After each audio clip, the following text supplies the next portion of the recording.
all make choices. But in the end, our choices make us.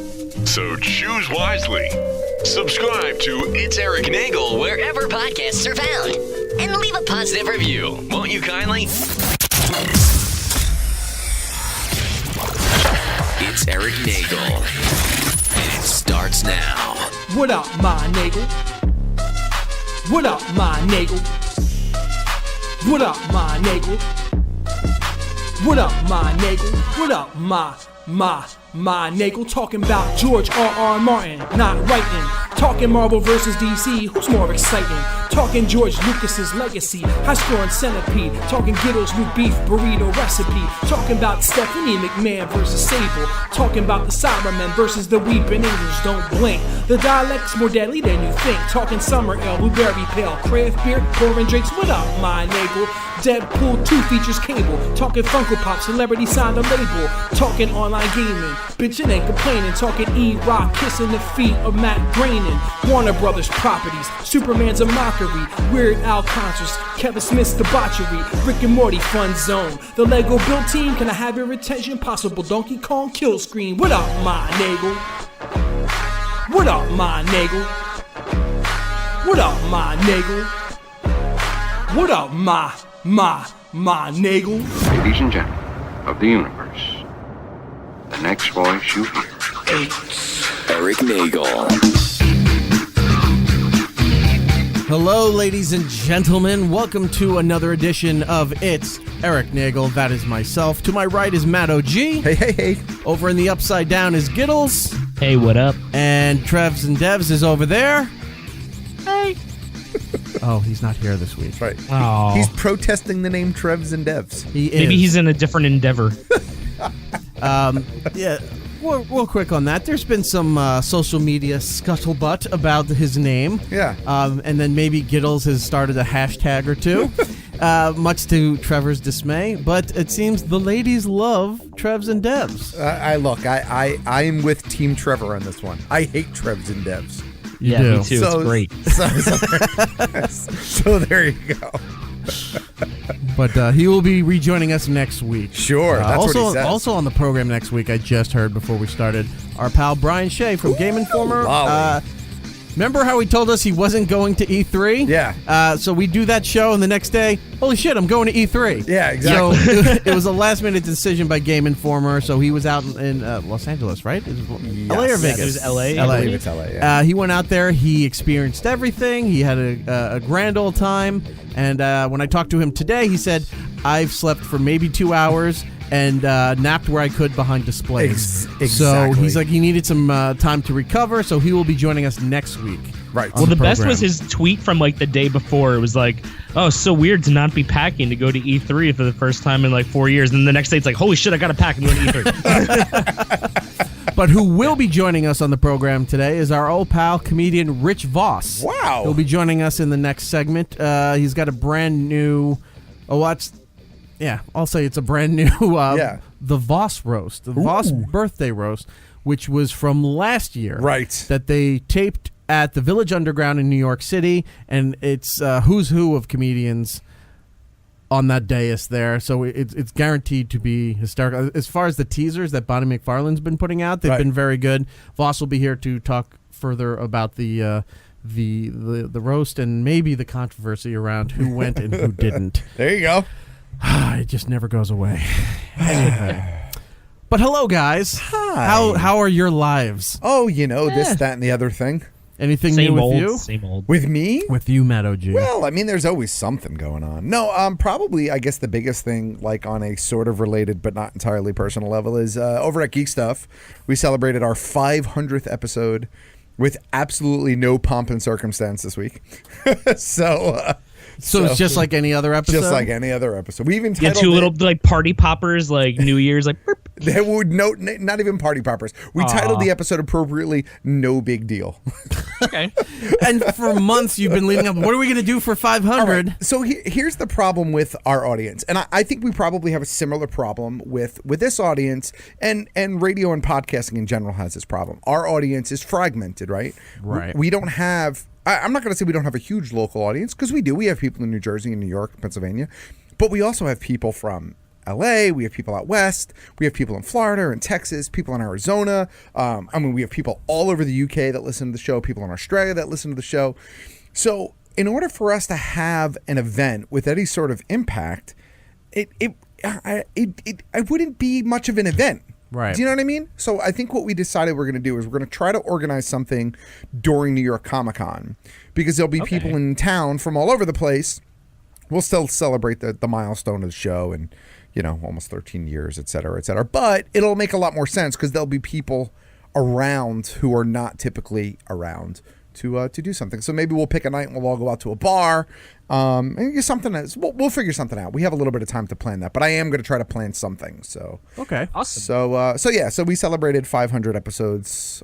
And it's a milestone. It is a big milestone. Now, I do want to point out that a normal podcaster who, not that you guys aren't dedicated, but had the ability to be dedicated to doing it every single week. Right. Like Mark Maron, Bill Sure. Burr, Rogan, Kevin Smith, Yeah. here and there. But, people who do it on a consistent basis hit that 500 milestone a lot earlier than you guys did, because that's part of their job and what they Right. need to do. Like this program, you guys all have jobs. You all Right. have families and lives and stuff, so you do it when you can. You also had, in the history of that show, some serious setbacks with computers being stolen and flooding and other things. In all seriousness, outside of personal, we need a week off for vacation, Right. or something personal comes up. The only major gap in the show's history was the 6 or 7 months where we had no equipment because it was all stolen. Right. Other than that, we've been fairly consistent for the past 12 or 13 years. Now, I should also say this is our 500th. Wait, do you guys want that stuff back? I mean, if you have If it. you could, it's probably outdated by now. But Probably. just run a couple updates on that Mac before you send it back. Yeah. There, Giddles. We used to do the show on a 2E. No, but Newton. really, this is our 500th numbered baby. Yeah. episode. But if we actually tallied up all of the episodes that we did outside of the number scheme, we're probably a lot closer to 6, because there was a period in time where we were using some of the series or some of the XM shows, for example, Right. on the podcast. Do you include the Sirius XM? I shows? don't. Those Okay. are all outside of the numbering scheme. So Your continuity's all screwy. yeah, so those shows, Star Wars. Yeah, rrr. So those shows weren't part of the normal numbering scheme, but they were weekly though. So if we didn't do a regular podcast one week, all we did was the XM show. We would put the XM show up onto the podcast feed, but we didn't number it. Right. So there's probably 30 or 40 of those shows. Well, let me point out, if you haven't thought of this already, because you guys have a Patreon. Yes, we do. We want to give that out real quick. Sure. It's go to patreon.com/BK Geek Stuff. Now, I know you've been doing, as part of the incentives for the Patreon, you've been uploading from the beginning. Yes. The old episodes. Are you going to throw the satellite episodes up there? 'Cause I am. Technically, you own them. I am going to throw those up there. I'm keeping it chronological though. So we're still in. once. Yeah, I know. So we're not even at this point. We're not even through year 1 of the classic vintage episodes. Of course. So we didn't get to XM until year 4. So you of got the show. quite a while So we get a until- little bit of time, but when we get to that point, I will release them. Yeah, for sure. Okay. And we do 2 or 3 vintage episodes a month on the Patreon. So we pepper them in there with other exclusive content. So Well, congrats to you guys on Thank you. 500. That is Thank you. something Yay, to congrats. something to crow about. it is. Look, I'm proud of the fact that we've done it this long, this consistently. I think we are one of the few amateur shows that have stuck around this long. Yeah, I can say Because that. there are because guys like Mark Maron and all those, I give them credit. Their shows are amazing, Yep. but they really are professional in a lot of ways. We're still amateur, not in the quality, but in how we can handle it, because it's not our full-time job. It's not paying the bills. It really is still mostly a hobby. It pays for itself, but I think we're probably, I remember when we launched, there weren't a lot of other podcasts, at least in our genre, Right. especially. There was like 2 others, and both of those shows are gone at this point. So, I don't know. That's something. OG is the OG. That's it. There you go. I take credit where it is We due. are the original geek stuff. That's right. This is what you should Is be. that what the OG stands for? It stands for the other guy. Oh, I thought it was original geek stuff. No, I wish it was something cooler than Other Guy. Well, congrats to you guys. Thank you. And many, many more. Anything else happening in your life? In your neck of the woods? No, I'm addicted to playing the new Jurassic Park mobile game. It's like Pokemon Go, but with dinosaurs. And then Do you catch dinosaurs? You do. You catch dinosaurs. So are you one of those idiots standing on the sidewalk, staring at the sun, trying to catch a raptor? Or I don't stare at the sun. I stare at my phone. And it doesn't work like that. You got to do like the Chris Pratt pose when you play it. That's it. You have to hold the phone out like this. You got to like. But no, that's it. That's my personal life. Pokemon Go, 500 episodes of geek stuff, and go. Oh, and a Switch. I've been addicted to my Nintendo Switch. Well, What you been playing on it? So I've been playing Mario Odyssey and Breath of the Wild. Although I've only played Breath of the Wild 2 times because I decided that I didn't want to stop Mario Odyssey halfway through because I'm really enjoying it. I have Mario Kart also. I don't have that yet. I got to get that. It's fun. And I downloaded another game called... Oh, shit, I can't remember the name of it. But pretty much, it's one of those games that is constantly generating content as you play. Nothing is sort of set. And the entire concept of the game is like you're this little kid after some awful flood, and you're on a raft. And you pretty much have to go from like little settlement to little settlement, gathering supplies, purifying water. It's completely mind-numbing, but at the same time, it's fun. Is it like Minecraft or like what is it? No, because you're not really building anything. Like Okay. you're gathering supplies and you're using those supplies. It's really it is flat out 100% survival. Okay. And it's by one of the guys who created BioShock. Oh, really? Yeah. And it's not a lot of money. It's the Flame and the Flood? The Flame and the Flood, that's it. Okay. Yeah. Wow, Are you excited about any of the other Switch stuff that was announced at E3? Or are you, yeah, no, pretty good? I'm excited for Smash Brothers because I'm a longtime fan of that franchise. I'm excited for Kingdom Hearts. With the new Frozen world? With the new Frozen Elsa? world. I don't know. I'm just excited about having the Switch in general. I was playing the other day. I was sitting on the couch playing my game, rocking and rolling. I had to take a dump, for lack of a better term, and I didn't have to pause the game. You just remove it from the dock? Popped it off the thing, walked to the bathroom, continued playing for a little bit. That's it. I switched up my routine. That's it. So no, I'm trying to think. What were the other big announcements?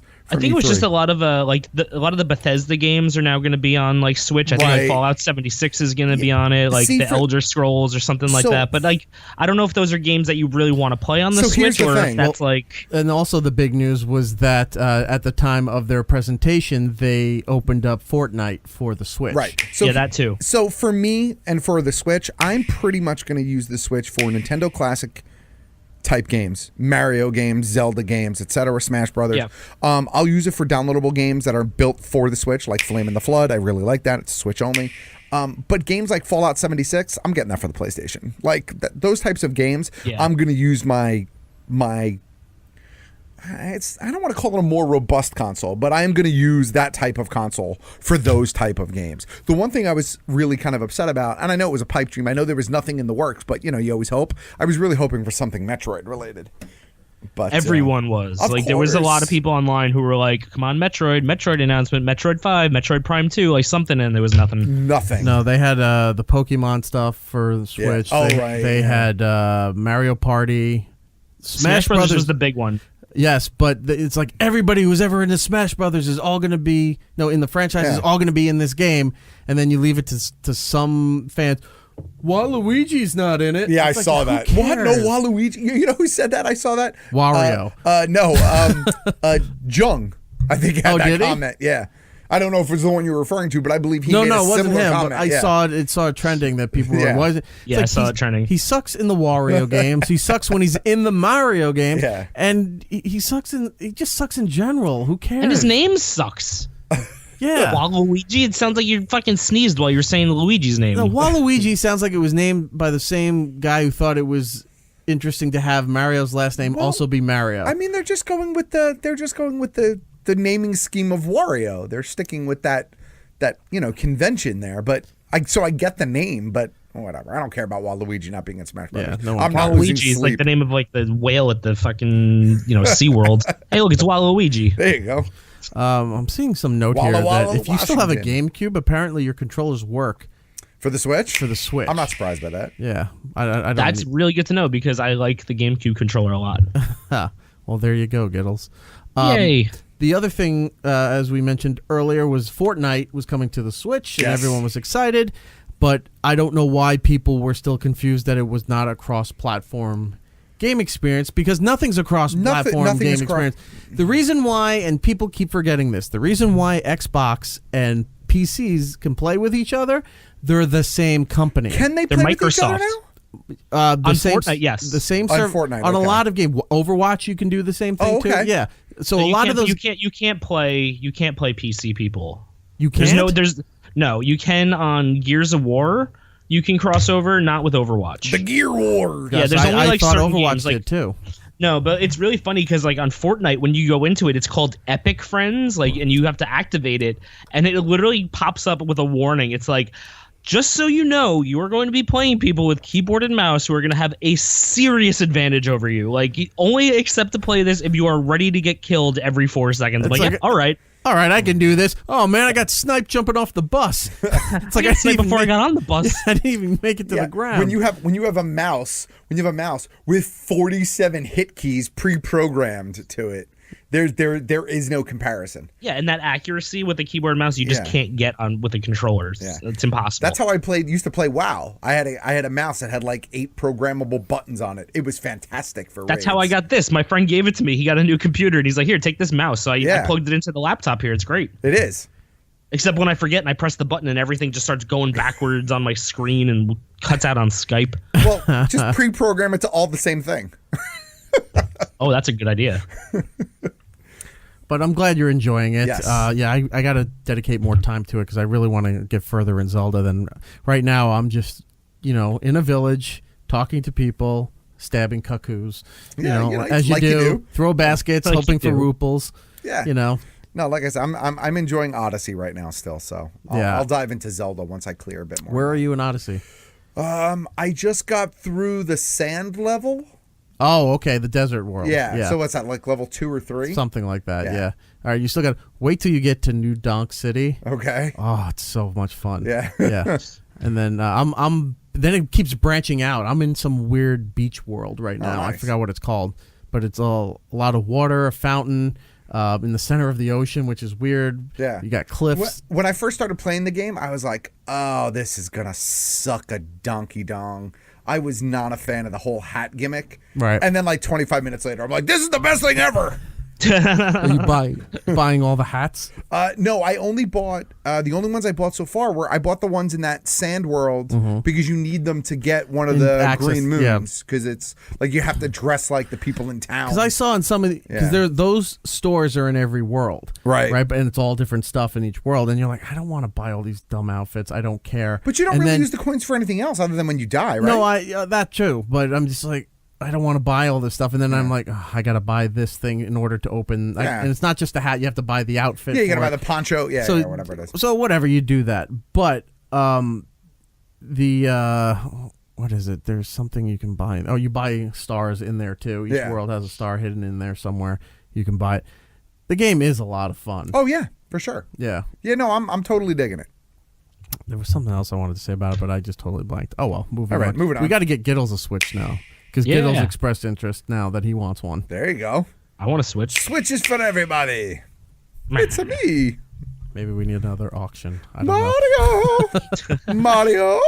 Come on, that's what I Mario? want. I want Luigi's Mansion 2. I'm probably the only person on Earth. Probably. I didn't hate that game. I loved that Wait, game. that was the GameCube one? That was right? the GameCube. Yeah, It was yeah. the Ghostbusters one. Yeah, we had that Luigi when was Giddles a and I were living together. Yeah, we had that game. Mario. He's just, but he was free. He was scared. He was shaking, and he yeah. had a vacuum. Yeah. it was like it wasn't like the real Ghostbusters. It was the other Ghostbusters. Yeah, right, yeah. Mario.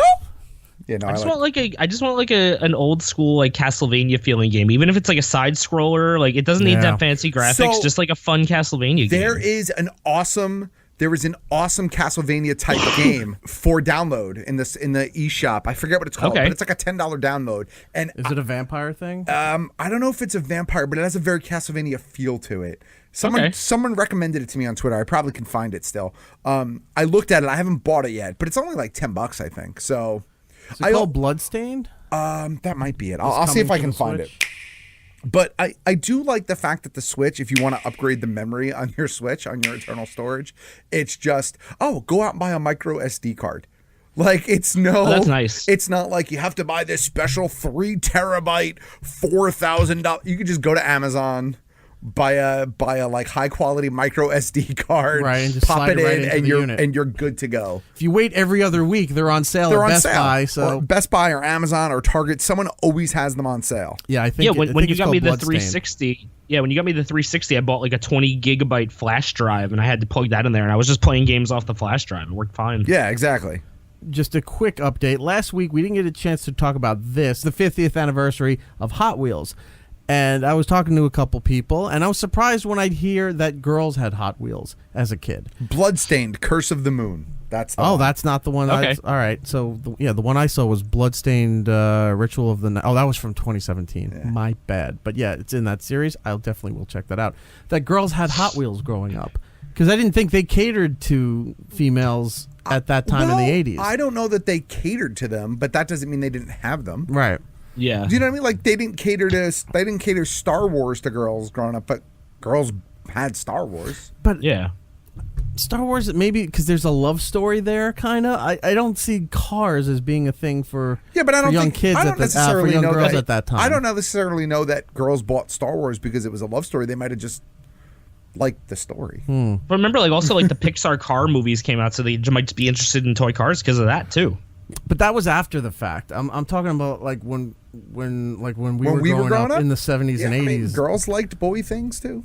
I feel like there. I mean, I remember there being like some pink Hot Wheels and stuff, but I feel like it was also one of those things of like, here, play with your brother. Here's a pink car, like to keep the kids playing together. But again, I mean, it's just. It is. I was thinking about it. That I know I had cars, and then I was trying to remember. I had a ton. And I realized I didn't have many Hot Wheels. I had all the cars for my brother, right, which were Matchbox. Yeah, classic Matchbox are worth a lot of money, too. I wonder if he still has them, because they were in... It wasn't even... If it wasn't plastic, it was a heavy-duty plastic kind of feel. It felt almost like a vinyl kind of case with the button snap. You would open, and then there were the yellow trays inside, or blue for the ones I remember. But they were the trays that fit the cars, and you could line them in, and they double decked. Like you stacked them up there, and then closed it up, and then it had a big fancy logo on the thing. I remember the Matchboxes. I don't think I had many of the Hot Wheels, and I know for a fact that I wanted it and never did get it. But I never had any of the Hot Wheel sets that had the orange tracks. Oh, the snap together ones? The snap together ones where you would put the car into like a thing and it would project it down the racetrack with the loop-de-loops and all that. And I wanted that. I never had it. I never got that. And then I looked them up online. I'm like, they don't even have that anymore, because they've got like a 6-foot garage that you put it in, and it works like a moving city going in and out. Honestly, like, when I was growing up, I'm looking up this vintage case. I'm not ignoring you. But when I was growing up, I don't think I knew the difference between Hot Wheels and Matchbox cars, because they were the same scale. Right. It's like, it's a metal car. Yeah, I thought they were always the same thing. Like, I thought like Hot Wheels were Matchbox. It was just like I do remember when brand. they stopped being metal, though, because a lot of toys in the 80s stopped being metal. And not just like metal, but they're back to metal now, aren't they? No, it's painted to look like metal.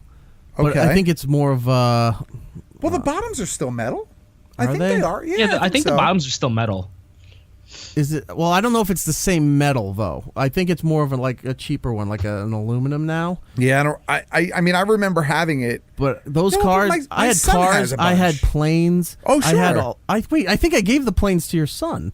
Ooh, you may have. Yeah, the old ones with the propellers and the jets and stuff. You may have. But I had all that stuff, and they were solid metal. Like the nose of the planes would, if you poke it, would puncture your skin, because it was just solid. You drop it and you heard don't. Yes. Yeah, you could dent the cars. Yeah, that's the case. Where's there a camera that Giggles can see me? But that's the case that. The camera's over there behind you now. He can't see it. Yeah. I can't see it. Anyways. Text it over to me. him. But yeah, back then, all those toys were metal. The Tonka trucks, anything that was toy-based, construction-based, Right. whatever, were all solid metal. Oh, yeah. Robotics. They were also lead. Yeah. So, they had that going for Oh, them. that might have been why they stopped being... Oh, I didn't think of that. Stupid me thinking like, they were made of steel and they were too costly or I think whatever. that might have had something to do It's with like, it. oh, no, the bottom of those old Matchbox cars were made of lead. What? Nothing. I just got an email. I was trying to close out of that picture, and I got an email from Sideshow Toys, and they have a classic. Oh my God, Jesus Christmas! Look at that. I don't know. Do you remember him? Venger from the original Dungeons and Dragons cartoon. I never watched that. The original Dungeons. Do you remember him, Giddles? I don't remember that. Do you remember the Dungeons and Dragons cartoon? I remember the cartoon. I never watched it though. That was I remember it was on. That was the bad guy. It was the on Dungeons Saturday and Dragons mornings cartoon, for like a year or two or something like that. That's cool. Sorry. Oh, that's fine. We're We're just shiny. reminiscing. Yeah, that's it. Moving on from that. Strolling down memory lane. IHOP. Yeah, what about it? So IHOP was teasing. This is the stupidest thing It is. ever. It was teasing for a while that they were changing their name. Yeah. And people didn't know what it was going to be, right? And then they started to reveal that we're going to change our name and we're going to reveal what the name is. And they did a sort of a big online thing, not the current stuff, Right. where it says it's going to be IHOB. Right. They're just flipping the P around to IHOB. And they're not explaining what the B is yet. You got to wait for the reveal to see what the B is all about. It's barnacles. I assumed it was breakfast. I did too, which made sense because I'm like, if they were going to become a 24-hour breakfast place, even though they are, I think you can go in there. A lot of them are open and get breakfast, right? So I thought if it was going to be, look, we have other stuff and sandwiches, but the focus was going to be breakfast all the time. Made sense, because what do you go to Denny's for? What do you go to Waffle House for? Right. I mean, sometimes you get the chicken fried So steak. you go there to people watch. That's why you go there. You don't go there for the food. You go there to watch the freak show that comes in. Well, Waffle House food's pretty good. I mean, Waffle House is unique. It's good in a bad way. But I go to IHOP for pancakes. Right. So that's what everybody thought. Yeah. It's like, the B, it's going to be for breakfast, or some people were like, it's for bacon. Yeah. And it's like they're not selling bacon all the time. But Right. So then they do the big reveal, and it's the marketing for this is dumb, and two, the concept that they're executing is dumb. Whoever's in charge of this marketing ploy should be fired. Should be. Totally. Because first of all, not only does nobody go to IHOP for burgers. I've never ordered a burger at IHOP ever, and I've been to an IHOP 1,000 times. I actually like IHOP, but again, I go for breakfast food. Right. But not only that, but IHOB, it doesn't roll off your tongue. Someone put a sign that next to it that says knobs right next to it now. Yeah, exactly. IHobKnobs. IHobKnobs. I mean, whoever really, if this is not a joke, and there's the episode title. Yeah, if this is not a joke, whoever decided to do this should be fired. Yeah. Like, this is a fireable offense. Because if they were switching the B around and then it was going to be breakfast, you would have been, okay, everybody would, it's kind of dumb, but I get it. It's a little hokey, but they're rolling out this big breakfast push. Makes total sense for IHOP because they had to do something. This was horrible. They flipped it around, announced that it's burgers. And then the photos they show of burgers, they look like, no offense to Sonic, but they look like the cheap burgers you would get at Sonic or something that wasn't like Burger King. Where the fuck is there a Sonic around here, Eric? There's a couple in there's Jersey a couple by here. us. Yeah. Oh, you're in Jersey. I forgot. Yeah, there's a few with three within 20 minutes of each other. Totowa, right, or Wayne, or whatever that was. 17. Yeah, 17. There's one on. Take me there next time. Coming out of the tunnel in Union City. There's one. Yo, let's do a show from Sonic. We can do that. Like in the car while eating Sonic. Well, Kev's already cornered that, so we can't do that. I want the cherry limeade. I want a cherry limeade slushy. You want to be those guys and then hope we see Kimmy Schmidt cast? I don't care. I just want them. Well, we should go because they released their pickle slushy. Ooh, this week. I would try that. I haven't tried it yet. So, all right, Giddles, come out to Jersey. We'll go to Sonic. But point being that, you don't expect a lot from the burgers from Sonic, right? Right. And even though they're cheap burgers at McDonald's, Burger King, Wendy's, you know what to expect. And they're set in... From years of doing the way they do it, they're made in a certain way. There's places that bring in burgers and then they're just kind of cheap looking, right? That's what the IHOP burgers looked at from this campaign. Why? Have they given? Because I think it's so ridiculous. I haven't read a lot about it. I'm sorry. Have they given a reason why they felt the need to change? That I don't know. So again, I aside guess from if they like lost the lawsuit or something. I don't know, like what, they lost the rights to IHOP? Maybe there was another House of Pancakes somewhere that was more international than them. Well, I was going to say, I mean, there is a House of Pancakes, so maybe that's what it is. But IHOP, the name IHOP is iconic at this point, and it sounds right. Like there's like IHOB sounds horrible. And you know what's going to happen, right? No one's going to fucking call it IHOB. No. Everybody's going to continue to call it IHOP from now until the end of time. Or that shitty burger place. You want to go to that shitty burger place? Yeah. You want to go to that shit joint, but get some good pancakes? Because I'm not gonna lie, their pancakes are fucking banging, man. The red velvet pancakes with the cream cheese frosting, whipped cream. That is the best shit ever. Dude, that is crack. I'm what the kids call a basic bitch because I go for pumpkin spice pancakes. No, I hate pumpkin spice. The blueberry pancakes.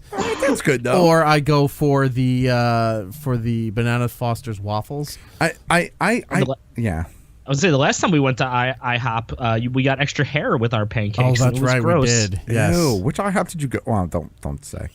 It's actually right. I can't wait. Giddles, it's right near the Sonic. Oh, you went to that one? Okay. Yeah. Oh yeah, we went to a bad one. I was gonna say I can't wait for them to get into podcasting, for they have iHobRadio. Boo. Boo. I'll send that to the bosses and see if they'll do something with that. Wow, like 60 years IHOP has had that name. Yeah, it's ridiculous. And now they're going to change this in a cute promotional ploy.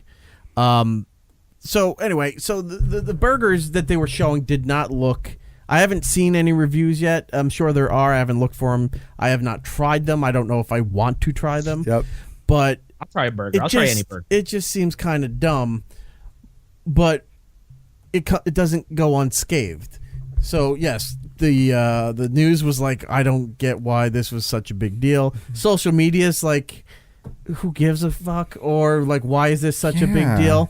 But leave it to our old pal at Wendy's, best social media ever, for their social media to take on IHOP. And let me see if I have it here real quick. Yes. So Wendy's posted two different things. Right. One was a response when somebody said, how are you going to let them approach you, on your turf? This is a great response, right? So Wendy's says, not really afraid of the burgers from a place that decided pancakes were too hard. Yeah. Right? And then some time goes by, people are loving what they said, and then out of nowhere, Wendy's again says, remember when you were like 7 and you thought changing your name to Thunder Bear Sword would be super cool? Like that, but our cheeseburgers are still better. That was Wendy's also? That was also right. Wendy's. And Burger King did the pancake. I'll get to Burger King in a second. So then A&W said, hey, everybody, we changed our logo, and all they did was turn it upside down. So that was funny. Denny's, I think, took a shot, too. I forgot to get that one. But Burger King. Now, here's this gets a little interesting. Hold because on. You have to just pause for 1 second. Just 1 second. Giddles, while he is about to talk about Burger King, you have your phone handy? I do. With the most important social media account that I care about regarding IHOP. Moonpie? Did Moonpie say anything? Oh, I'm Look it up right now. And go. Okay. So Burger King then, well after the fact, comes to the table, changes their header to Syrupy Pancakes. Right. And they change their name to Pancake King. Right. And it says, the official tweets of Pancake King USA. Now, at this point, everyone's now mocking Burger King because... 1, their attempt was very lame. 2, it was late. And you probably had more dignity not addressing it at all, like McDonald's, who did not address this at all because they're McDonald's and they don't need to. But it shows how desperate Burger King was to try to get any attention. Wait a second. I don't see what Burger King did as being any worse than what anybody else did. Because it wasn't funny. I thought it was kind of funny. No, when they switch their thing around, yeah. If you do the reverse search and read that, people are just essing all over Burger King. Like, really, Burger King? This is the foot that you put forward. I thought it was funny. Have we heard anything from McDowell's yet? I mean, okay, what else Moonpie did tweet about it. Yes. Okay, what did they say? And it's really good. It says, Hold on, my phone just went to sleep. It says, we've worked really hard for like 100 years to get people to remember our brand name. So if it's cool with everyone, we're just going to stick with Moon Pie. Thank you. And then the first comment says, I don't know. I think Moob Pie has a nice ring to it. And then Moon Pie says, you should get into marketing. And then they said, are you offering me a job? And then Moon Pie said, can you tweet good? And then it says, I mean, not to brag, but I just taped a piece of cake to my graduation cap just so I could tweet about it. So... And then Moon Pie says, see, we call that a pseudo event in marketing. So, like, yeah, Moon Pie is all about it. Yes, Moon Pie, not failing me. Still the best social media account. Yeah. So good. Well, look. They said, someone said, if you flip the P upside down, you'd be Moon Bye. Great for Pride Month. There you go. Yeah. There you go. Which, by the way, we do support. Of course. So... Eventually, at some point, I'm sure a IHOB burger will cross my path, and I'll give you a report then. But look, IHOB they wanted attention. They got attention. It may not be the attention they wanted, but they got attention. But sometimes bad press is not good press. Yeah, despite what some people say, like any press is good press. No, this is just no. I don't agree with that. I am boycotting IHOB burgers. Okay. I also am going to continue to call it IHOP in IHOB, and if anybody inside of the restaurant corrects me, I will forcibly eject myself from the restaurant. Grab myself by the shirt and throw myself. Are you going to do the jazz from Fresh Prince? I am. You're going to throw yourself out? Exactly. Awesome. Good for you, Matt. Good for you. Stand up for your principles. Someone tweeted at them, so no International House of Moon Pies, and Moon Pie wrote back, that's called Earth. Good for Moon Pie. Oh man, they got a good hire. They hired someone good on here. Nice. Maybe it was whoever interned at Wendy's. They're like, hey, look, there's an opening at Moon Pie. That's it. I think this is for you, and we'll just keep the DMs open. There you go. Fair enough. Staying with food, but moving on. Like we said, Sonic has the pickle slushie, which I will definitely go check out and maybe see if I can bring some for next week. Please do. One other food story before we go to break and talk to our pal Rich Voss. Giddle sent this over about a man who serves a special kind of taco. Oh, this was disgusting to his and friends. gross. And I actually, how is this not illegal? I didn't read the full story. Right. So because cannibalism's not illegal. Oh, I thought it was. Only in like one state it is. But if you're consenting, like you can technically be like, I consent for this person to eat me when they're dead, and they can. That's fucking weird. Yeah, it's kind of crazy, right? I didn't know that either. I found that all out from this story. So well, you know what? That does make sense, because how many people save the placenta after birth and everything? That was something they talked about in the article. Oh, too, okay, yeah, because that would be considered cannibalism too. No, you know what? Again, not supporting it, just technicality. I mean, I guess I do get that, but I guess I kind of figured that one might have some sort of like medicinal loophole. But yeah, no, that's gross. We live in a country at this point that it's okay to eat your friend, but you can't. You still cannot smoke weed. You can eat your friends. You can eat your nose, but you can't eat your friend's nose. Well, it's medicinal meat instead of medicinal weed. The guy smoked a lot of weed beforehand. He got high off of it. So anyway, Giddle, do you want to explain the story to everybody? Okay, so basically, it was a story. It was on Vice, and it was about a guy who got into an accident, and his foot was like shattered beyond repair, so they had to amputate it. So he asked the doctors, "Hey, can I take my leg?" And they were like, "Yeah, sure. We don't care. Take your leg. It's yours." Like, because some religions, you have to be buried as like a whole body, otherwise it doesn't count. You don't get to go to Sky Grandpa. And so the article, he's like, we didn't know. Grandpa. He's the scary one. So like in the article, he's just like, ew, that's gross. Basement Grandpa. He's got music blasting at all hours. Ugh. Just banging on the ceiling. That's what you think it is. All right, Sky Grandpa versus Basement Grandpa. Ugh. Continue. No grandpas allowed. And so yeah, in the article he's like, yeah, we didn't know what to do about it, so like we're just kind of playing with it, like throwing it around like a football, and it was kind of weird. And then I had the idea, because the guy said that me and my friends had discussed, if you had a chance to legally eat human, would you try it? And he called up all of his friends who said yes, and said, well, I'm cashing that check now. I have a foot, it's my foot, and you're gonna eat it, and we have a chef who's gonna prepare it. So they made I didn't know they were aware of it. Oh yeah, no, they were totally aware of it. It wasn't like he'd fed. It wasn't Scott Tenorman chili. Like these were all consenting people eating his leg. Your tears are so delicious, Scott. Yeah, I love your tears. Yeah, no, he didn't trick them. Like that would have been really fucked up. I mean, it's fucked up enough that they ate it, but like, haha, that's my foot. Yeah. Yep, that's a shard of shin in there. I don't know that I could be friends with someone who would willingly eat my foot. Hey, Giddles, I know what can win the next taco takedown. Ew. Totally. That's what you do. Totally delicious. There you go. Taco. Ew. What's it made out of? You're walking around on crutches. Like, dude, all you get is a blender. Yeah, it's worth it. There was an older Simpsons episode, or not older, but later year Simpsons episode. It might have been a Halloween episode where Homer got a taste for his own flesh, and was cutting off his body parts and eating it. Oh. I mean, that'll happen. But yeah, he said it was like kind of gamey, like an elk, right? Like elk meat. He said it was very red. Like they showed, like there was a whole picture in there of like his friend cooking it. Like his friend marinated it in lime and made tacos out of it. Here's the other thing. I mean, I would also think, I mean, if you had to eat human flesh, right? I'm thinking the foot is not the one place to go. No. Right? You go for like the foot is like pig's feet. Yeah, right. You go for like an ass. It's more of an accent to a sauce. You go for like a calf. Something. Well, I mean, Well, it was like his shin like part that they ate. So I'm sure there was like part calf on there. You know what I mean? Because it was like from the foot down. Yeah, I got a pinky toe taco. The calf is a tough meat.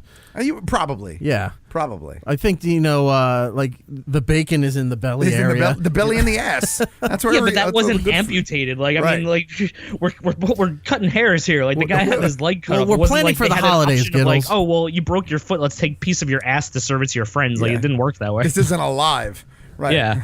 And even if it was, yeah. You just gave me some ideas for 4th of July catering. Ooh, well, I shan't be coming to that party. Do you need me to cook, Eric? Please do. So that happened, but there was no other than people going nuts on the online. There was, like Giddles was saying, there was no legal repercussions of it because he didn't see. I thought he tricked the people and they didn't realize it because then that's a legal issue. Right. But if they all consented to it, then that explains everything. Consensual cannibalism is okay. Right. It was kind of gross too, because he's like, yeah, so we got the leg and it was just sitting there, just like it was in the operating room. We had to like wipe the iodine off of it from like the surgery. It was just literally like right from the hospital. Like, oh, here's your foot. Yeah, this is not okay in any stretch. How long? It's like a Ziploc bag. It just says like expires. Giddles, how long till a hipster pop up? Until I get my license. It'll be the taco the town. Boo. Because it will be the town in it. All right. Oh. With that, let's take a break. When we come back, we'll talk to comedian Rich Voss about the Rich Voss birthday roast from last year that's finally coming out. The teasers are up online, vossroast.com. You can check everything out. It's available on the 17th, but you can pre-order right now. And I think that's it. Sweet. Anything to... Nope. No, all right. So we'll do that, and then we'll talk a little TV and movies before getting out of here for this week, all right? Cool. We'll be right back. It's Erik Nagel with Eric, Matt, and Giddles. We'll be right back. It's Erik Nagel. Follow the show on Twitter, Instagram, Snapchat, YouTube, and Facebook at It's Erik Nagel. It's Erik Nagel. It's Erik Nagel. And it's back. Never had to knock on wood, and I'm glad I haven't yet, because I'm sure it isn't good. That's the impression that I get. Yes, coming back with the mighty, mighty Voss tones here on It's Erik Nagel. That is me, Matt O.G. over there. Hello. Giddles over in the Upside Down. What up? And he found a friend over in the Upside Down, our old pal Rich Voss. You know, I have a question to ask you. Wait, your listeners aren't seeing me. They're just hearing me, right? That is true. Oh, I can put my glasses on there. Yes, okay. Now I can see you guys. You look very debonair. How's everything, Rich? Pretty good. I can't complain. I haven't really worked with you in so long. I kind of miss you. I miss you too. Rich was always very cool. He would, when we were on Friday nights, if he was driving into the city for a gig or wherever he was going, he would call in every now and then. Oh, sure. And he's like, I don't know what you're talking about. And then we'd explain everything to Rich. Yeah, but I was listening at times. I'm just not a nerd like you guys, so I kind of didn't know like the nerdy stuff. Right. I haven't seen any Star Wars, or I haven't, Oh, that's fine. But you used to call in and talk movies when we were talking about what was out during that week. No, I'll talk movies anytime. Hey, you know what's a great new TV show? Have you seen this Patrick Melrose on Showtime? Is that the Benedict Cucumberpatch movie or whatever it is show? Yeah, it's unbelievable. Nice. It's so uncomfortable, and he's such a good actor. It's great. It's on Showtime? All right, I'll have to check it out. Yeah. I've been seeing the posters for it.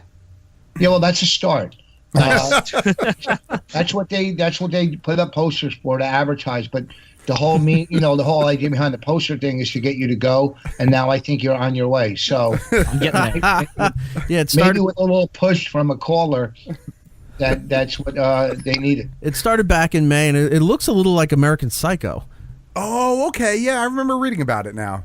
American Psycho, that was about a killer, right? Yeah. No, this is about a drug addict, alcoholic. And all the scenes I'm seeing here, the way he dresses looks like Patrick Bateman. It's uncomfortable, and he's a great actor.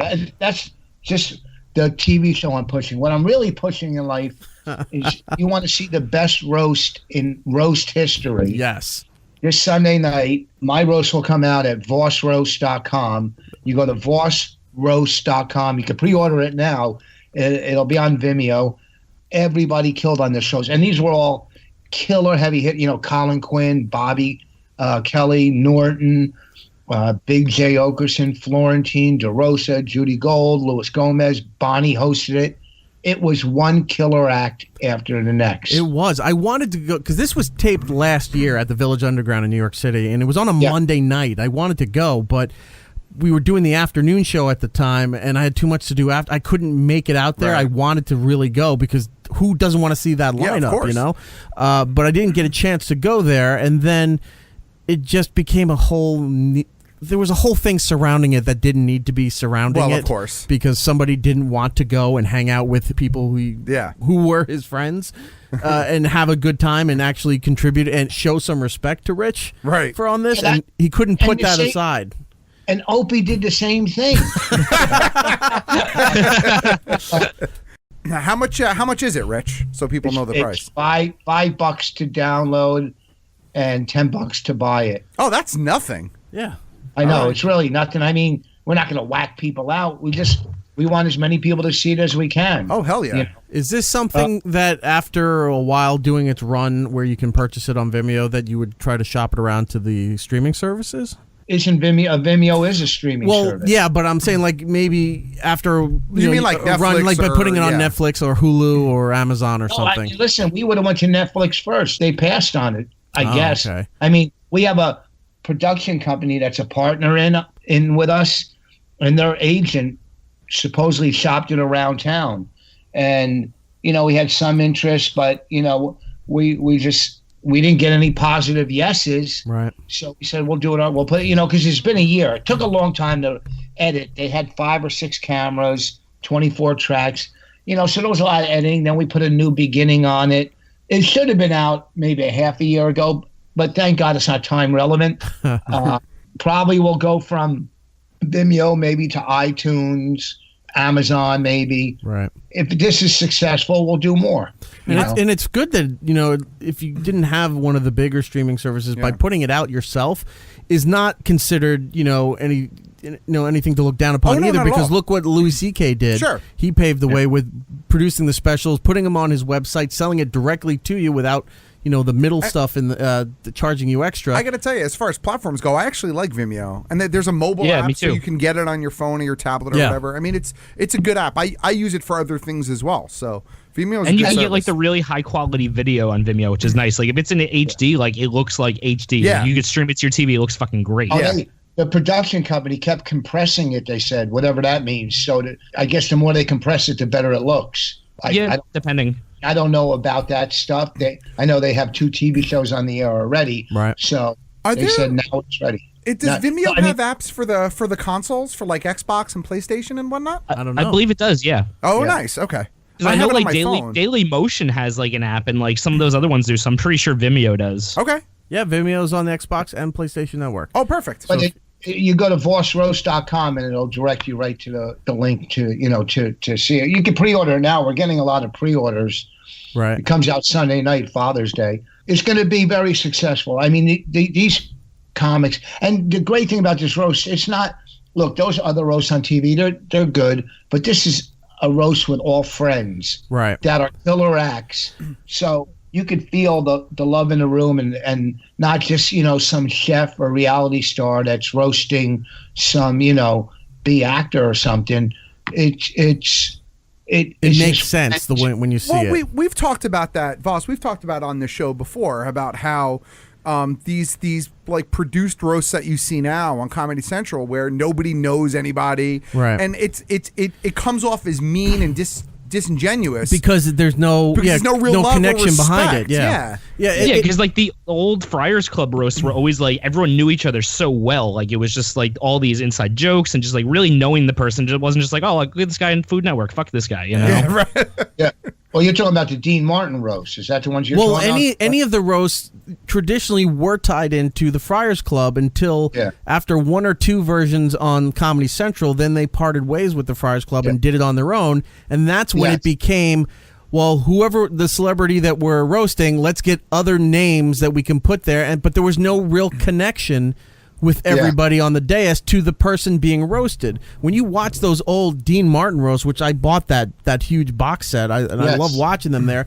They're smoking, they're drinking, they're having a great time, and like they're shitting all over Sinatra, but they're friends with him, like so they can get away with it, and all the connections there when they're getting nasty and mean. It's like you can see when Don Rickles is up there and shitting all over Bob Hope, and you're like they all enjoy each other, and they're the ones that should be able to get away with it, not bringing in somebody who has a brand new TV show or a movie coming out in a couple of weeks that you put them on there just to promote like you would on a talk show. For sure. Yeah. Well, and when they broke away, when Comedy Central broke away from the Friars Club kept doing their roast. I did the Donald Trump roast at the Friars, not the one on Comedy Central, but there was 2,000 people in the Hilton, and it was, I thought I was going to end my career because the comics before me were just killing, but that was for I don't know why Comedy Central broke from the Friars Club, but who cares? All I know to our roast is as good as any roast you'll ever see.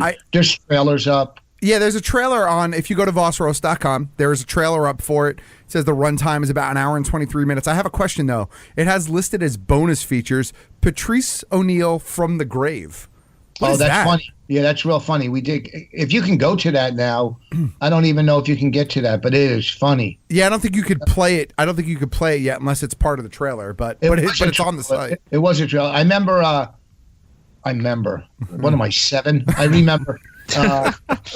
I mean, what they did with Patrice, they took old O&A clips of him bashing me, and they animated him doing it with tombstones. It's really fun. All right, that's awesome. I think there's one tombstone that says to some radio host, R.I.P. It just his tombstone is shaking as he's trashing me from old radio days. I was going to show. I wanted to show Eric the picture. That's what Rich was talking about. Yeah. Oh, there's one that says Colin Quinn. On Colin the left. Quinn, Patrice O'Neill. Can I read all of these comfortably? Yes.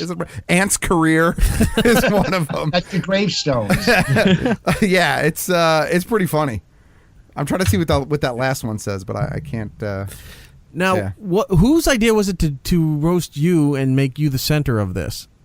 Well, it was my birthday. My birthday. So Bonnie and I said, Bonnie goes, "What do you want to do for your birthday?" And I said, "Do a roast." And then she put it all together. Well, are you listening to that? No. I finally read the 4th tombstone, which says Opie's brand. So I said, let's do a roast. And then Bonnie put it together. And then we got an old tough crowd reunion almost. Oh, yeah. Is this something that you want to do going forward? You kind of laid the groundwork with this kind of roast. With this production company, do you want to involve it and then start doing? Yes, we're going to do a series called Underground Roasts. And, we already think we know who we want to do our next one with, and then we'll get that person and maybe 4 of their or 5 of their close friends, and we'll take 1, 2, or 3 regulars. Like me and Bonnie will be on it. And maybe we'll pull Norton or Bobby, and it'll be like a series. We'll just, if this one's successful, there's no reason not to do another one. From what I've seen so far, like I've said this already, but I'll say it again. It's the feel of the old roasts. And it's very comfortable. It's very squeamish, but it's very comfortable. Sure. Because you're watching them just destroy each other. If they can do this, where if you can just go down the line of all the tough crowd comics, the Comedy Cellar comics, because you have people going up there, attacking Bobby, Attell, Keith Robinson. It would be epic. Yeah, it would be huge. Yeah. Florentine got a standing ovation at a roast. Bonnie said to Norton, Bonnie said, "Your radio show's so bad, I'd rather listen to my daughter drowning." I can't wait to see this. I put my pre-order in already. Like you said, but it comes out on June 17th, right? Father's Day. You can get it on Sunday, but you can pre-order it now, and then it'll be there like a little gift for yourself in your email box when the 17th comes around. I'm actually going through the motions of pre-ordering it as we speak. Good for you. Bossroast.com. That's so funny the way you said that, and it'll be like a little gift. You almost sounded like Anthony. For some reason, I don't know why you sounded like Anthony. So I say right now, get up, go to Times Square. I just did his show this week, so maybe it was rubbing off. Oh, there you go. I'm doing it next week. What did I say about Anthony? I go, Anthony's a great broadcaster. I mean, he puts broads in casts. Well, that's right. He was there. Did he go up and say anything, or was it just comics? He tried to heckle me from the audience. Oh, he did? He was drunk towards the end of the night, which is very rare for Anthony. And we're going back and forth. And it actually made me feel really comfortable. I had to close the show after everybody killed. I had to close. And let me tell you, I don't care. If you stink, you stink. Yeah. And I was up there, and it was going well. I knew I'd get through it. But then Anthony started heckling me. And then it put me in like I was just at a club. It put me in like, okay. Then I just smashed him and moved on. It was so much fun that night. It kind of was like then we had a big party after it. It was just food catered, and it was a big night. It was fun. It was my 60th birthday.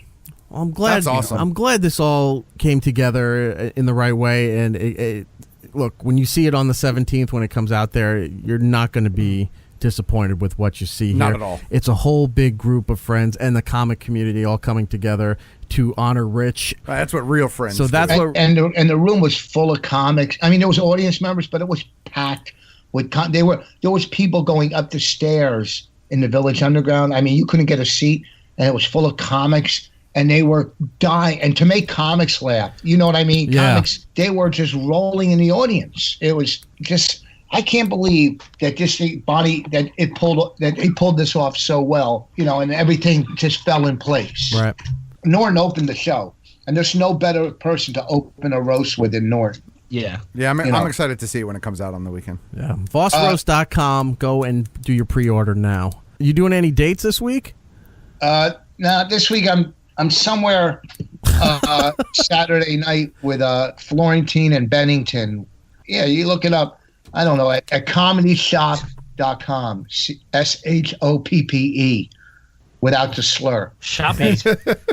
We did a theater before, Bennington, me and Florentine, and that's a real cool show. Bennington hosts, Florentine goes on, then I close it out. Yeah. And I haven't heard the Bennington show in a while because I have not had my subscription since September. You're right. For SiriusXM, so I really haven't heard anything that's been going on over there. But I did see a while back that Ron started to go back into comedy again. Now, Ron used to do that in the 80s when he was doing his radio show. He had a club down in Florida. He was doing comedy for a while, and then he just was focusing on the radio for the last 20 years. Do you know what made him decide to get back on stage to do comedy again? I don't know. Probably want to get out of the house. I don't know, but he's really good at it. I mean, he was good back then. I worked with him years when he was doing it back then. Right. And, he's so comfortable, Ron. I mean, he's so comfortable on radio. He's great on radio. And he's comfortable on stage. I don't know what triggered him to go back into it. I'm glad he did because he's fun to work with and fun to be around. You know, he's just an encyclopedia of knowledge in his head. He loves talking about old movies. He loves talking about old bands and stuff, you know. So I like when I get to work with him. You know, when you get on stage like that, it probably clicks something in your head going, wow, I used to do this all the time. And you could fill the empty hole in yourself, you know, and the disconnect by just getting laughs from complete strangers. Right. Thanks, Mom, Dad. Thanks for putting me in the middle of your divorce.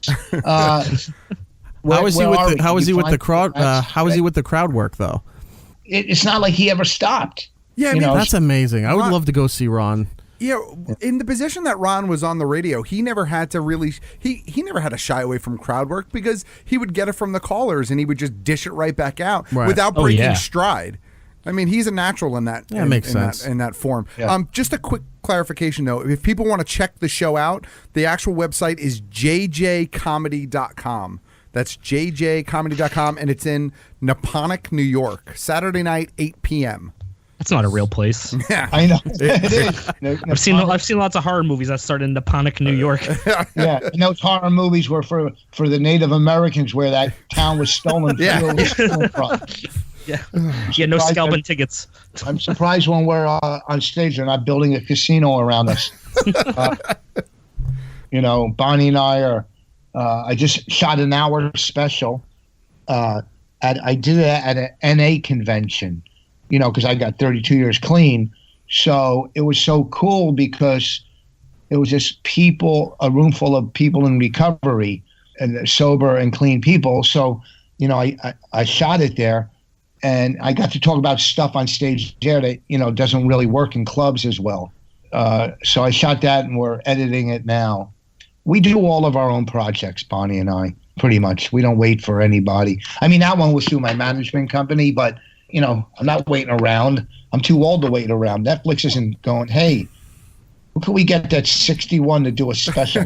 Well, you know, in 2018, you don't need to wait for anybody. If you have the means to do it yourself, you might as well just do it yourself. Yeah, just do it. Do it yourself, and then eventually they catch on. They go, oh, man, we missed the boat on this. Let me buy what you have right now. Yeah. Yeah. Every CD, I have 5 CDs. I did them all myself. I produced them. I love the 5th one, by the way. It's just 5. It's with the V on it. Yeah. For Voss and for 5. You can see where he's going with that. But yeah, that last CD he put out was really good. Glad to see that one didn't go over your head, Eric. No, that one did not. No, you know what?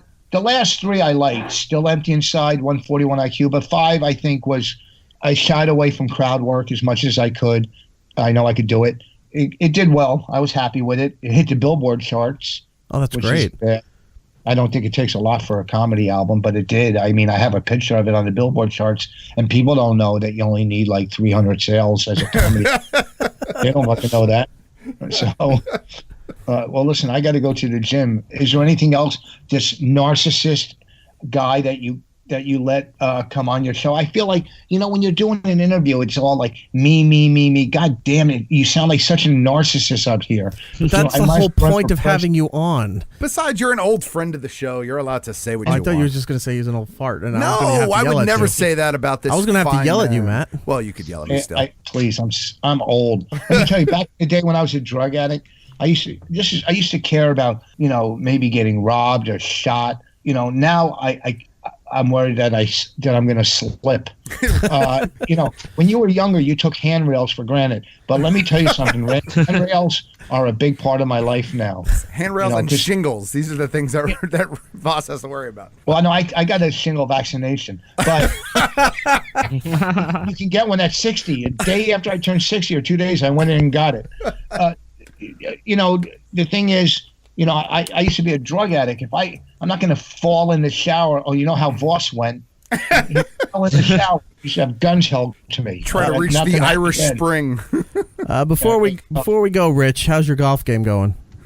I played like crap today. Right. I was playing great. Then all of a sudden, I'm playing in a big outing. You know, outing Monday. Like it's a celebrity outing, and you got to force them, and they match you up with a celebrity like athletes. Right. Cory Booker's going to be there. So I'm a celebrity. So whoever gets me is fucked. Voss that's our celebrity. I'm so like I'm. Or such Voss thinks he's going to be a celebrity paired up, and they pair him with a celebrity. Me? Yeah. Just walk around. It's like, hey, you're golfing with Bon Jovi. Just make sure you bring a photo of your billboard. You could show it off to people when they question you. I did a function once with Bon Jovi. You can't take Bon Jovi when he walks by you is like Jesus. There's angels around him. His aura, just like you hear just angels humming. And I did this function, me and Norton, years ago, and he was there. And every time I just stared at him like some little groupie. I couldn't take and look, I was backstage at the Oscars twice. I've written on 2 Oscars. Right. I stood next to sat at table, but when he walked by, I was like, oh my God. And I'm not even a big Bon Jovi guy. It's not like I don't like him. It's just that he's stunning. He's adorable. He's a man's man, whatever. You can't. It's like, how they say like women love him and men want to be like him. Men love him and want to be like him. Yeah, both. Double whammy. He's very commanding. His penis is so smooth. He has the smoothest. Even his penis looks like an angel. It's just like it stands up and there's little angels flying around it humming as he's. Somewhere there's a bad slippery when wet joke. Oh, there you have it. But I have to run now. Listen, I appreciate that you guys had me on. Of course. Your podcast too, I want to promote. It's still going. You should definitely check it out. It's My Wife Hates Me. Plus, they have their own Patreon as well, where they do bonus contents and extra episodes. Thanks for having me. Absolutely. Thanks, Rich. VossRoast.com. My Wife Hates Me on iTunes or Riotcast, Patreon, whatever. Patreon.com/Voss and Bonnie. But you want to listen to My Wife Hates Me first before you go to Patreon. You want to hear the complete dysfunction that just flows amongst a married couple. All right. Tell your dad I said hi. I will definitely do that, sir. Thank you so much for coming on. We do appreciate it. Well, thank you for having me. And tell your listeners VossRoast.com. I'm not fooling around. I need money. I'm not. We'll post the links, too. All right. I'll talk to you later. Take care, man. Rich. Bye. Definitely want to go into some movie stuff before we get out of here. Sure. Running down the box office from the previous week. Ocean's 8 was number 1. I have no interest in seeing that at all. No. I'm going to see The Incredibles. That's the one that I have interest in. That opens this weekend. I definitely want to see that. I have tickets to go mañana. Oh, good for you. Yeah. I think I'm going to do my usual. Oh, I can't do my usual. I got weekend plans, damn it. So what's your usual? Monday. Your usual is get tickets, get to the theater, and then your seat's not there, and then complain. Life breaks down. No, sometimes it doesn't even get to the theater. Yeah. Yeah, it's a whole thing with me. Yeah. No, so I usually go Saturdays around 11 noon, but I got so much stuff this week, and I'll have to probably wait till Monday to do it. Number 2, Star Wars Solo Story. Yep. What was number 2? Wow. Yeah. The Deadpool 2 at number 3. Yep. Hereditary, which we'll talk about in a minute, number 4, and number 5, Avengers Infinity War. Yeah, Avengers broke Still $2 billion. We knew that was coming. Yeah, we knew it was coming, but they officially broke $2 billion. So they are now one of 4 films. What are the other 3? Avatar, Last Jedi, Titanic. Oh, maybe, they're one of 4. Yeah. Okay. So it's Avatar. It's Titanic, Avatar. I think it was Last Jedi. It was either Last Jedi or Force Awakens, and then now Avengers 2. Well, I want to bring attention to Hereditary, which was number 4 on the box office this week. Giddles went to go see it. I did. Giddles is a huge horror fan. He's also a huge fan of what would be considered B-list or crappy movies, but bad movies can be good movies in certain cases. Of course. And then there's movies that are just bad movies and should be avoided at all costs. But Giddles loves that whole genre, and somehow they all kind of weave together. Right. But this movie, he says, was one of the greatest movies in this genre that he's ever seen. I wouldn't say like one of the greatest that I've ever seen, but one of the most intense theater experiences I've had. So tell me about Hereditary, because I honestly, because this is so far out of my normal genre for film that I know nothing about it. Okay, so other than you said you liked it. The easiest way, I mean, it's kind of hard to describe without giving away a lot of major spoilers. Okay. So basically, the movie starts Hold on. Spoiler warning. There might be spoilers here, so if you want to turn it off. And like honestly, like if I do spoil something, it might be ruined for you. So I'm sorry. But the movie starts and it's at a funeral for Toni Collette's mother. Like she died. Right. And there's a funeral for her, and Toni Collette's, basically giving a eulogy. She's like, my mom was kind of strange. She was estranged from the family. Like, we kind of knew her. She had a very private life with very private friends, and I don't know what she was up to, but she was my mom. And the fact that I'm seeing people at this funeral I guess means that she knew people. It's like one of those type things. Right. And she has a daughter who's just kind of strange. Like she's a very strange, like just child, like doesn't really listen. She's always eating like chocolate, just kind of walking around. She has a son and a husband, and weird shit just starts happening. Okay. And like, there's really no way to describe like what happens. It's just like this constant feeling of dread, and then just like fucked up things that just constantly happen. So is it like a lot of jump scares? Is it that kind of horror? No, or is it more suspense? It is. There's maybe one jump scare, and it's not even like a jump scare. Like it's just something loud while it's in a quiet part, but it's not even. So it's more psychological. It's more psychological. It's a very slow burn. Like I know you hear that a lot with movies, but this is a slow burn. But like there's scenes where like the camera will hold on a character for a minute without cutting, while the character literally just sits there and stares at the camera. Like that kind of slow burn. But I actually like that type of, I guess, horror. Like I liked It Follows, which I thought, except the end was a little bit weird, but I liked It Follows overall, which I kind of feel was, that wasn't a bunch of jump scares. It was like one or two. Yeah. But that was like a slow burn that was really story driven in its own weird way. So is it I mean, I know not the plot, but in terms of like how the film feels, is it more like that? Yeah, it's definitely more like that. It's in that kind of a vein. Okay. Where like I said, like weird stuff just starts happening. Like, there's a scene, and it's like kind of it's in the trailer where like the little girl's in class and like a bird just flies into the window for like no reason. And it's just, that's like one of the jump scares where you're like, oh shit. Like, it wasn't really anything scary. It was just like, oh crap, that happened. But then like the girl goes outside, she sees like a vision of her grandmother, and then cuts the head off the bird and puts it in her pocket and walks away.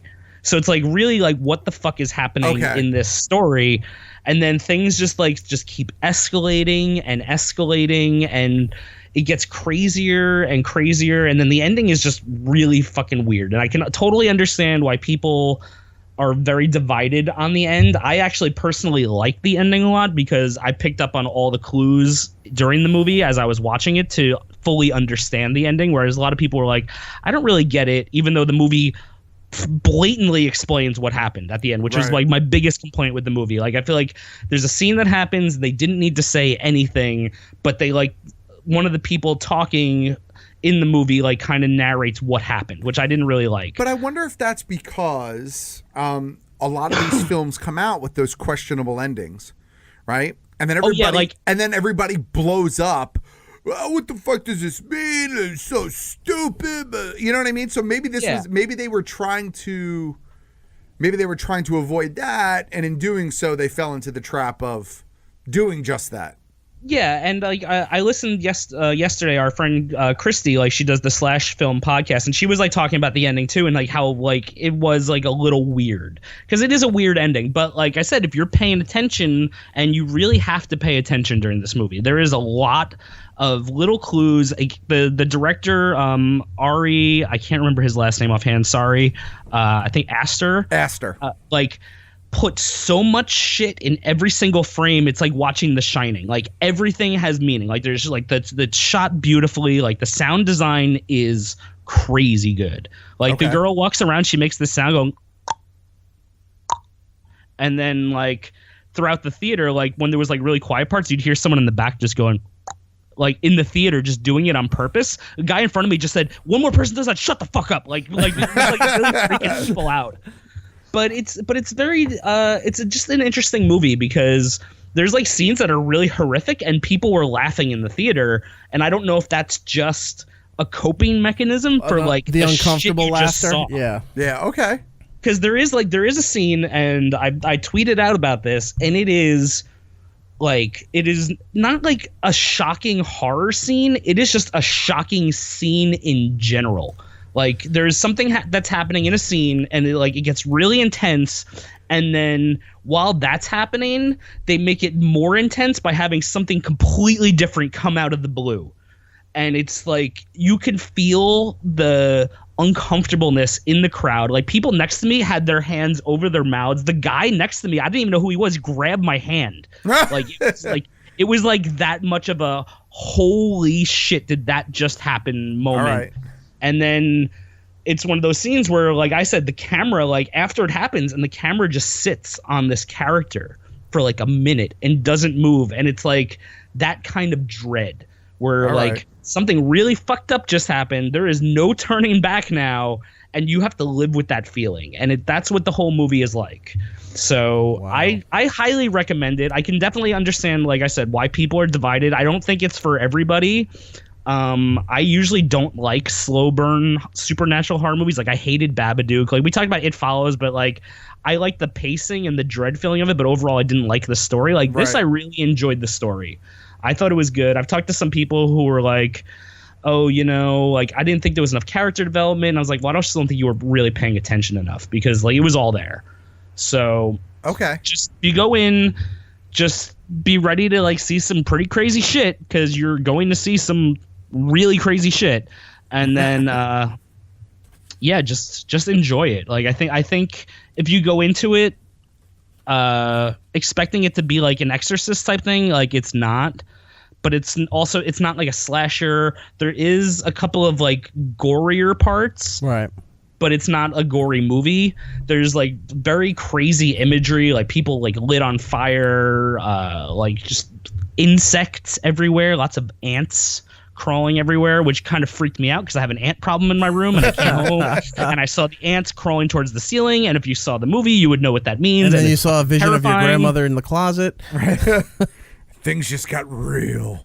Maybe, but Giddles is closing this closet right now. Yeah. I mean, yeah, that does happen in the movie, but yes, it is fucked up, and I highly recommend it. I think it's really good. It's different, and I think people will like it. Well, that's as good as review as any. Fair enough. I want to go see it, and I'm not a fan. Look, I'm not a fan of certain horror movies. Like, I don't like the slasher films. Right. It just doesn't do anything for me, and some of them are just too gross. Right. That it's like I can't. I don't know. watch them. I think the new Halloween looks pretty badass. I'm pretty excited for that. Yeah, we had Danny McBride on the show talking about that about a year or so ago. And I'm looking forward to that because it's resetting the timeline. Right. It's getting rid of all that other stuff. After what? Halloween 2, I think it resets it after the second one. It resets it after the second one, so it erases all the Rob Zombie stuff. Right, it erases Resurrection. Correct. Yeah. So all this stuff hopefully is getting fixed. Yeah. Not so much for the Predator, as I see. Oh my god. That trailer looks. I didn't even watch it because I it just looks, want to. The entire concept behind that movie is fucking awful. Like, I guess it's a sequel to the second one, so it's not rebooting anything. It erases like Alien vs. Predator, I think. But like, there's like this hybrid predator now. It's like meshing its DNA. It's what Alien was doing. Yeah, and remember, Alien started hybriding with everything else. But like, wasn't Alien versus versus Predator like that too, where they were like kind of making like hybrid people? That alien was no, things? They were fighting it. The Alien vs. Predator movie, which was one of those movies like Jason vs. Freddy, right? You wanted to see it when those properties were hot and coming out in the 80s, and then it took forever to finally get the movie out, and then you didn't care about it 20 years later. So that movie happens, but at the end, there's a little thing before it goes to credits where it looks like the alien, the facehugger got onto a predator, and you start to see a little thing hatch that looks like a predator-alien hybrid. Yeah, but then in the most recent TV spot, they introduced that mega predator. It's like 20 feet tall. No, or something. You saw the trailer for Ant-Man and the Wasp. Yeah, no. I saw the Predator TV spot with Mega Predator in it, and it looks retarded. Can we say that word? It looks silly, ridiculous, and dumb.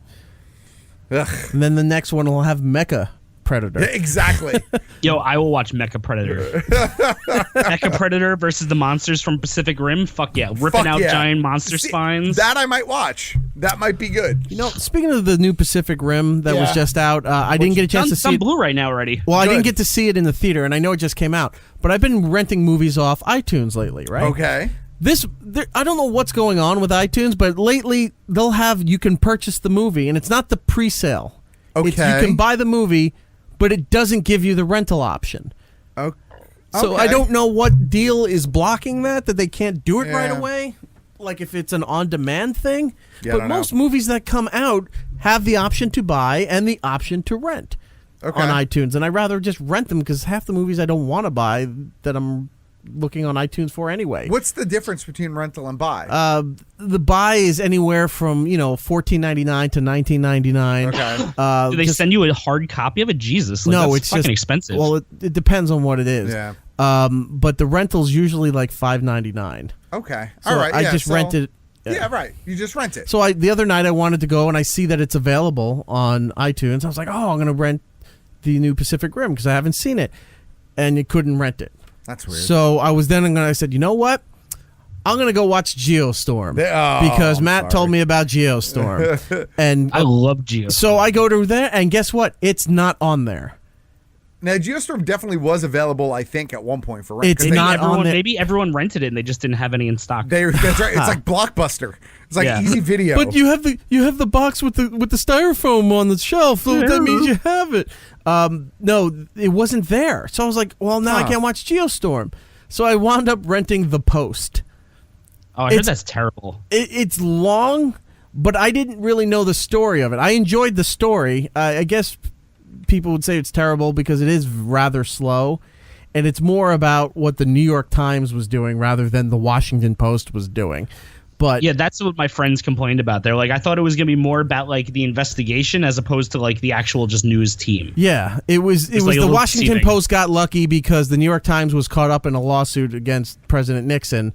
And the Post just wound up like, well, if the Times can't do it, we'll take the same exact material and then we'll do it, and lawsuit be damned, and it just worked in their favor.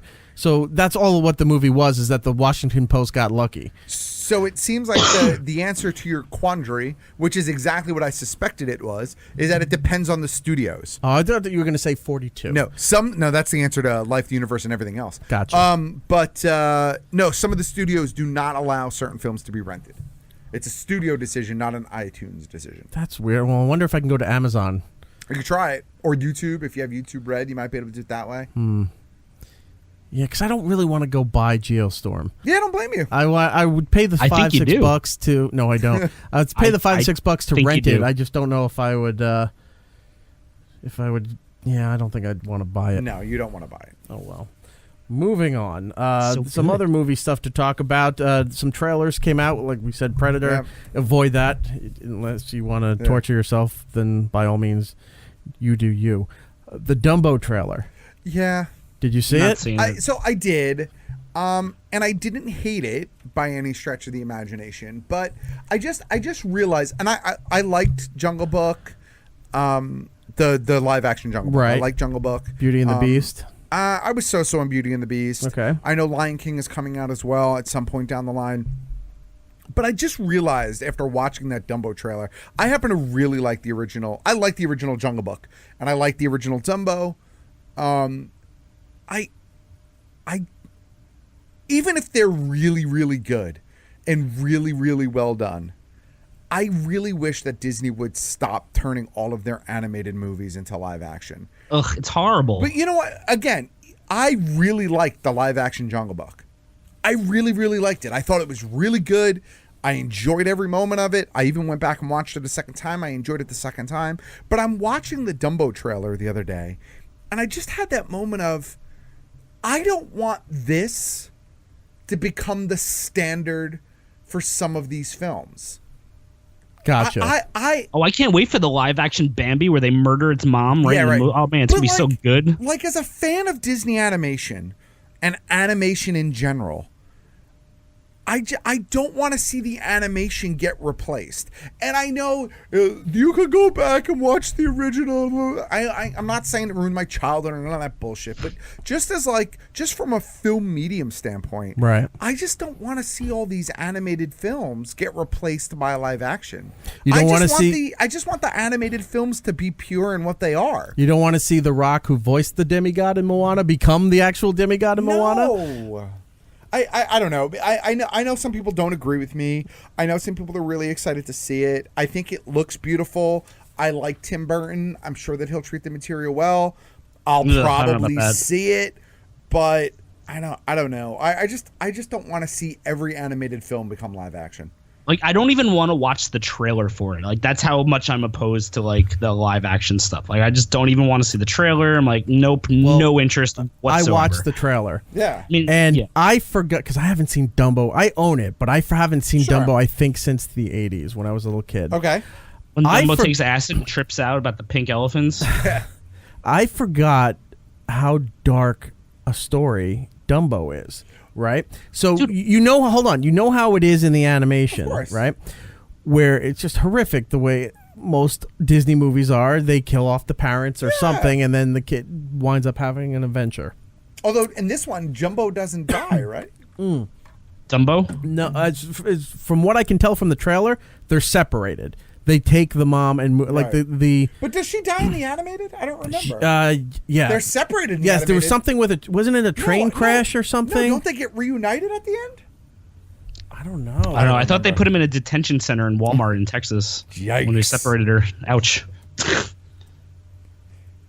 I don't know. I'm looking it up real quick. Mother dies. Anyway, keep moving. Oh, maybe she. I thought they got reunited at the end, but who maybe knows? I'm wrong. But anyway, it feels so good. So you're watching now the Tim Burton version, right? Which means heavy on the filters for make everything dark and to make all the other colors really vivid and pop in the midst of the darkness. And you're watching this and I'm like, wow, this really looks like a messed up story. The way he's doing it. It's not like Tim Burton's Edward Scissorhands, where it's a little dark, but it's still kind of wholesome or quirky, whatever. This looks almost like this is too tragic for kids. Right.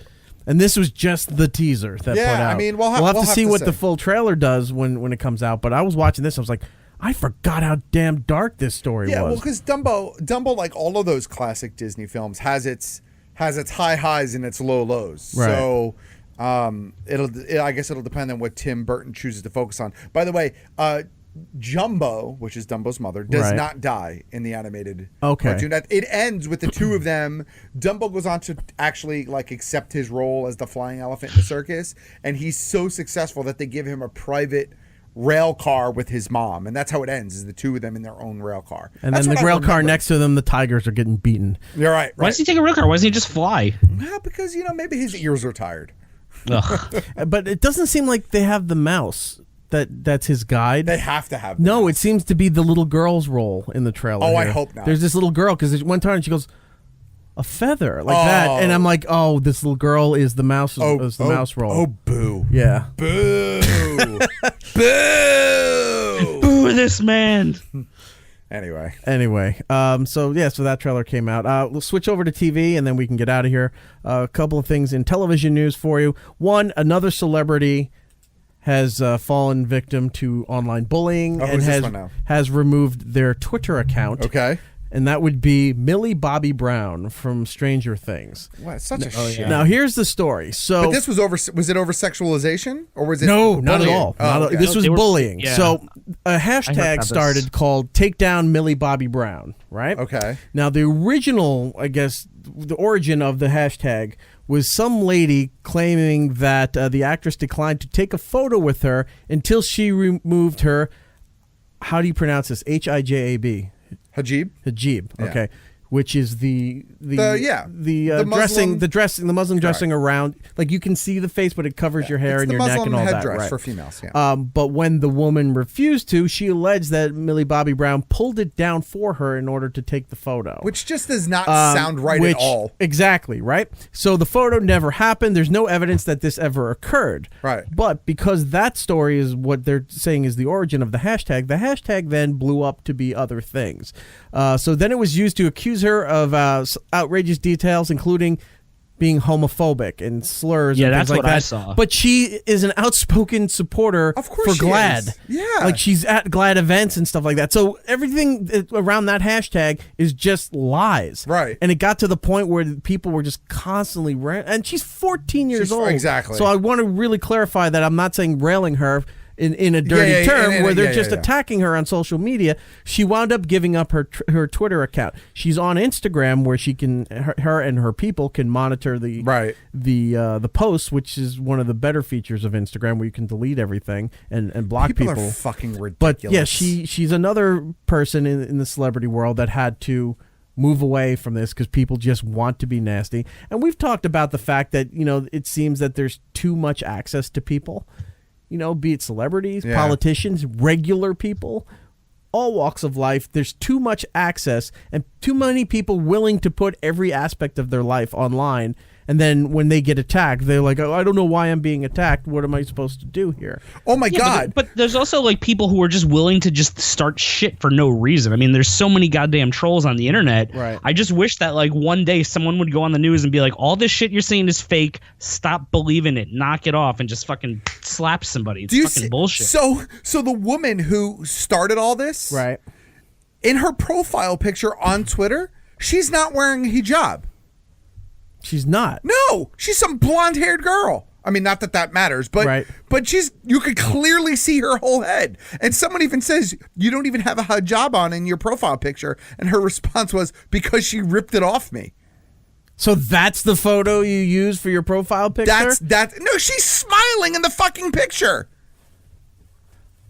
Look, there's very few times when you want to justify the use of the C word.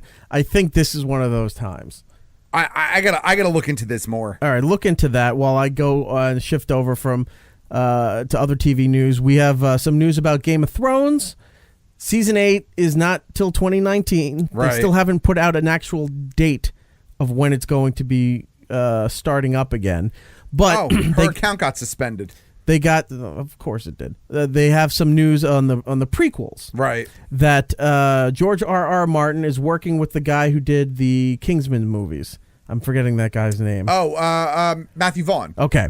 So they're working on the prequels for Game of Thrones. Now, they said you're not going to see these prequels for at least 2 years. Right. So when you see Season 8, which is the final season of Game of Thrones next year, you got at least 2 years before they have another version of Game of Thrones available for you on HBO. But they did say it will take place 1,000 years before the events of Game of Thrones. I don't know who that's going to entail because I don't think anybody other than maybe witches has that kind of longevity. It talks about it's the tree, the spirits of the forest that Bran, I think, is afflicted by. Okay. In Game of Thrones, it's going to be about that would make sense. Yeah. So it's kind of like a prequel. It's like it's going to be like the first starting off of Westeros. So yeah, I have a friend who's like a huge Game of Thrones fan, like the books, like he does like the book trivia, and he was just like, of all the possible prequel ones they picked the worst possible story. Like he's not happy about it. So I don't know. It'll be interesting to see. We'll see what they do with it. But that's the only other information as far as anything related to Game of Thrones for anybody who's a serious fan out there. The Comcast merger happened. Sorry, not the Comcast merger. Comcast put in the bid because the Time Warner AT&T merger happened. Right. They were waiting to see how the Department of Justice was going to rule on that before they took a gamble with trying to buy the 20th Century Fox's television properties, so that if Time Warner AT&T can get away with it, that helps justify their hopeful to absorb Fox into the Comcast company. Now, they put out a new bid that is a bit more than what Disney did, and it's all in cash. Right. But it's only for some of the Fox properties. It's not all of it.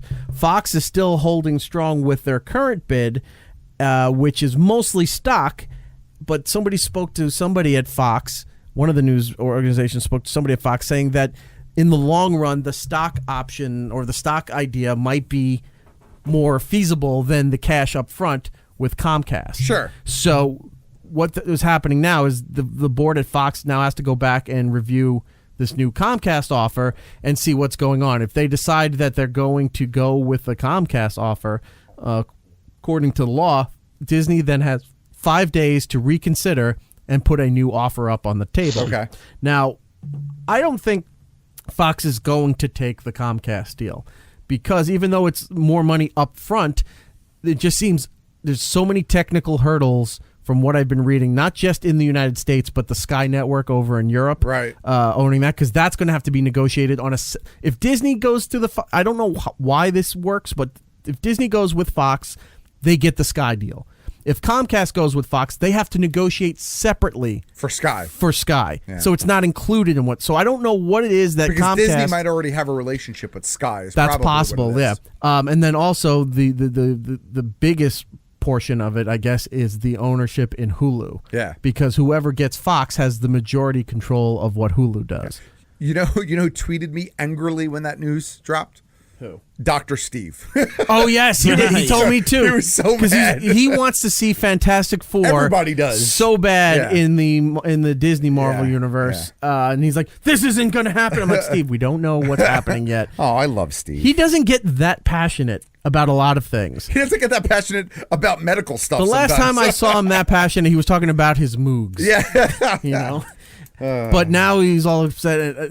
We don't know what's going to happen. Sure. I still think Disney's going to win out in the long run because I think Disney's playing a smarter game than Comcast is just trying to throw money. Of course. And, like my dick is bigger than your dick. Yeah. But Disney's like, well, we've got this all mapped out so that eventually this will be more lucrative to you guys if you let us do it this way. We were talking about this in our Patreon chat the other day, and someone was like, Disney should just let Comcast buy it out because they'll probably go bankrupt in a couple of years, and then Disney can swoop in and buy it for cheaper. Pennies on the dollar. That would be great. Yeah. Some other TV stuff here for you. The Unbreakable Kimmy Schmidt, if you're a fan of that. I know Kev was. I'm a fan of it too. I got to catch up a little bit. I got to catch up. Season 4 is available out on Netflix. You definitely want to see that. This I didn't know that Friday, when this comes out, Season 6 of Voltron. Yeah, yes. It snuck Age up of on Voltron? me. Yes, Age of Voltron, which would probably have been a better movie. Yeah. But Voltron Season 6 is coming out. Season 5 snuck up on me. Now 6 is here. Yeah. That series is amazing. It's nothing like the 80s series other than they have the same names. Yeah. That's it. Everything else. It's really good. It's really good. Yeah. It's really dark and complex. Yeah. And it goes into a whole... You remember when they brought He-Man and Masters of the Universe back in the early 2000s? They expanded more than what the filmation was. Like, you saw their families. You saw the stuff from the past. You saw things that they've always talked about but never did. Right. That's what this show is about. It shows you more than what you think the dumb Voltron is from the 80s, which also, by the way, Voltron, as they call it, 84, is available on Netflix for you as well. And Season 5 of Marvel's Agents of S.H.I.E.L.D. is this weekend, if you're looking for that. A couple other things to note. Funny or Die. You can find it on YouTube or the Funny or Die website. You know the show Between Two Ferns? Zach Galifianakis? Zach, that's his interview show. Right. So a brand new season just started with Jerry Seinfeld and Cardi B. Oh, Jesus. And all Zach does is insult Jerry Seinfeld for the whole time. And he goes, an actor, a writer, a comedic legend. Which one of those traits do you find the best of Larry David? And Seinfeld's just sitting there giving him a dirt. There's some nastiness going on. That show is so great. You saw the one he did with Obama a couple of years ago, right? For sure. Yeah, that was great. If I'm sure everybody's seen that. If you liked what he did there, it's even more vicious. Where he thought Cardi B was in the B movie. Oh, Jesus Christ. It's really Cardi B movie? Yeah, the Cardi B movie. The Cardi B movie, yeah. So that's really absurd. So check that out. Also, check out Drake's new video. I'm not a big fan of Drake's music at all. Yeah, I hate the song, but I like the video. But it's called I'm Upset. Yeah. It's a brand new music video. You can find it wherever music videos are. It's he goes back to his Degrassi roots because he goes back to the school were the storylines from Degrassi: The Next Generation.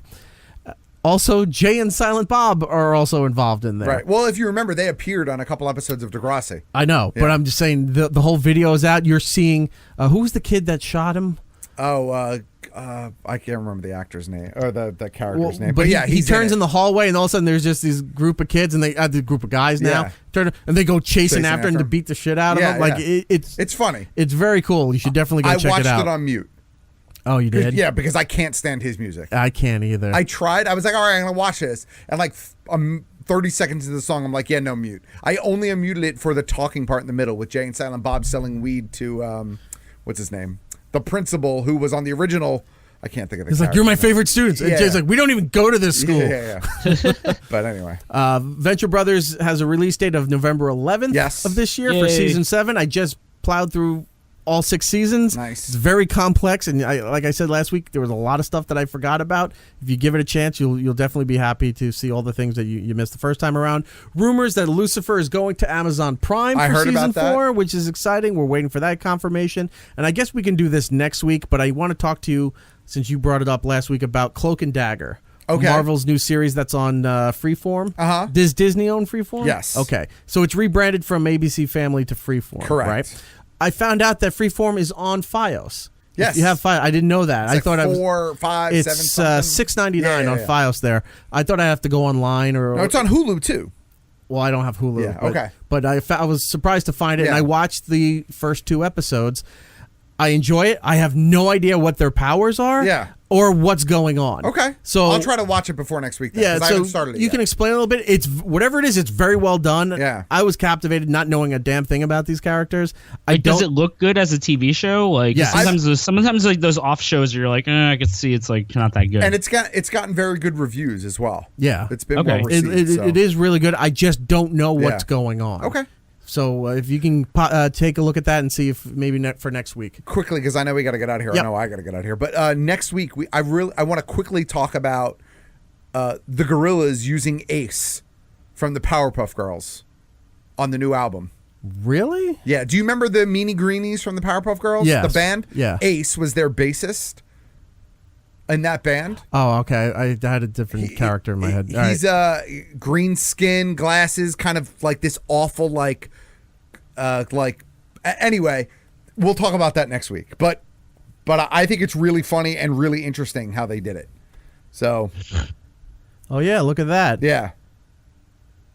Oh, that's pretty cool. Yeah. You're a big Gorillaz fan. I am. So, yes, we will talk about that next week. Yeah, I'm going to see them in October. I'm super excited. Awesome. Yeah, I got concert tickets coming up in July. I'm seeing Weezer and the Pixies. Oh, that's a good show. At, I think, PNC. Nice. And then I have tickets for 9 Inch Nails and Rob Zombie. Oh, that's a good show, too. I'm really jealous of that. I wanted 9 Inch Nails tickets, but they're expensive. So that's going to be my vacation for the summer, those 2 concerts. Nice. That's it. All right, let's do the plugs and get out of here. Matt OG, what do you have? You can find me on social media at GeekStuffOG, and of course, new episodes of Geek Stuff go online each and every Thursday, bkgeekstuff.com, or subscribe to us and wherever you listen to podcasts. Giddles, what do you have? Gittle based on the Twitter, Instagram, Xbox Live. Be playing some Fortnite, Overwatch, and that's about it. All right, for me, it's IHOB across the board. For the show, it's Erik Nagel on all social media platforms. Please follow us wherever we are found. Shows are available each and every week on iHeart and anywhere else you can find shows. We're available. But also, we've been pushing the YouTube shows. There are more of a condensed version of the show. Right. You definitely want to subscribe to the feeds to get the bonus content, all the extra stuff. But if you can't do that, if you're at work and YouTube works for you, the shows are available there, and you get pretty much everything in a smaller form. So I think that's about it. Next week on the show, we have Brian Shea. Nice. We may have our buddy Randy from NECA Toys. Sweet. Couldn't make it this week, but I think he's trying for next week to be here. He's going to update us with San Diego Comic-Con. Cool. I was really sad today to see that Doctor Who said that they were going to be at the panel for Kids Comic-Con, and I had to put out we're not going to be there this year. Yeah. So what can you do? You move on. Yep. I think that's it. All right. Till the next time, everybody. Be excellent to each other. And we'll be seeing you. It's Erik Nagel. And that's all the time we have. Follow the show at It's Erik Nagel on Twitter, Facebook, and YouTube. Unless we do something stupid or